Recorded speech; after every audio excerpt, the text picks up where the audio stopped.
Hello viewers, welcome to Jabardasth vlogs Anantapur. Lakshmi sorry centre కొత్త branch అయితే open చేస్తున్నారు. కొల్లం పట్టు చీరలు 101 మందికి ఆఫర్ అయితే ఇస్తున్నారు అనమాట. ఇక్కడ నుంచి మీరు శ్రీగంధం సర్కిల్ నుంచి పాతురుకు వెళ్ళేదారిలో మీకు రైట్ సైడ్ అయితే వస్తుంది. మీకు ల్యాండ్ మార్క్ ఇదే శ్రీ సత్సాయి దంత వైద్యశాల పైనే ఉంటది అనమాట. కొత్తగా బ్రాంచ్ అయితే ఓపెన్ చేశారు. ఇంకా మంచి మంచి ఆఫర్స్ అయితే ఇస్తుంటారు. పట్టు చీరలు ఉంటాయి, ఇంకా ఫ్యాన్సీ ఉంటాయి, టాప్స్ ఉంటాయి, లెగ్గిన్స్ ఉంటాయి, అన్నీ ఉంటాయి. లేట్ చేయకుండా మీరు కూడా ఒకసారి అయితే విజిట్ చేయండి. అలానే మన ఛానల్ని కూడా సబ్స్క్రైబ్ చేసుకొని లైక్ చేయండి, కింద కామెంట్ చేయండి. Okay, let's watch.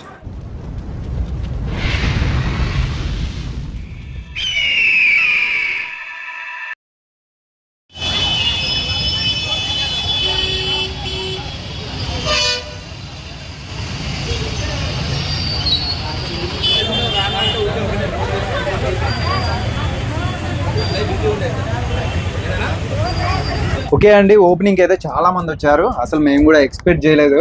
మామూలుగా చెప్పింది 101 కొల్లం పట్టు చీరలు అయితే ఇద్దాం అనుకున్నాడు, కానీ ఇచ్చేసాడండి. అందరికైతే ఇచ్చేసాడు. కాకపోతే ఎక్కువ మంది వచ్చారు. ఇంక అన్న కూడా ఏం చేస్తాడు చెప్పండి, చాలా మంది వచ్చారు. ఇంకా పోలీసులు కూడా బయట ట్రాఫిక్ కూడా ఎక్కువ జామ్ అయిపోయింది. దానికోసం పోలీసులు కూడా రావడం జరిగింది. చాలా ఇష్యూ అయిపోయింది.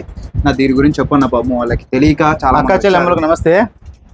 అక్క చెల్లెమ్మలు, మీకు నేను ఏం చెప్పినానో కొల్లం పట్టు చీరలు పసుపు కుంకుమ ఇస్తాను ఇచ్చినాను అక్కలు. మీరైతే వేలల్లో తరలి వచ్చినారు. నేను ఇస్తా అని చెప్పింది 101 పట్టు చీర ఇస్తాను. నేను మళ్ళీ వచ్చేసి 2000 రూపాయలకు 3 పట్టు చీరలు ఇస్తాను. రష్ ఎక్కువైపోయి పోలీస్ ట్రాఫిక్ ఎక్కువైపోయి చాలా ఇబ్బందులు ఎదుర్కోవాల్సి వచ్చింది. దయచేసి చెప్తున్నా, మీరు ఆఫర్ అనేది ఇస్తానే ఉంటాను. నిదానంగా ఇస్తానే ఉంటాను. ఎప్పుడు ఆఫర్.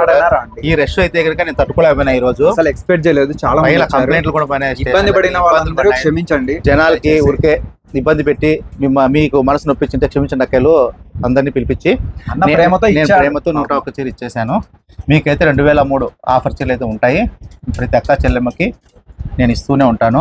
నా దగ్గర ప్రతిదీ ఆఫర్లో ఉంటుంది అక్క, ఇది అదేనే ఉండదు. ప్రతి అక్క చెల్లెమ్మలకి పేరు పేరు నమస్కారములు, ధన్యవాదాలు. నేనైతే మీకు మనసుతో అన్నను ఆశీర్వదించి, మీరు చెడ్డగా అనుకోకుండా అన్నని, అంటే చాలా మంది ఇబ్బంది పడ్డారు.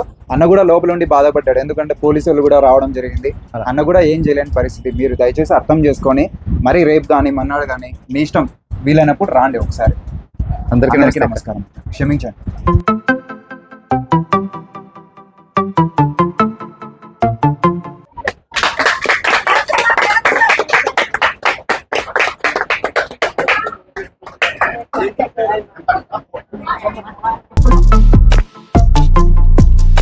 ఒడివియాలు కూడా మనకే ఉండేది. అదే మనం ఇచ్చేది మన సంస్కృతి. మనం చూసి చాలా రాష్ట్రాలు కూడా నేర్చుకుంటారు, చూస్తారు. మంచి పద్ధతి కదా.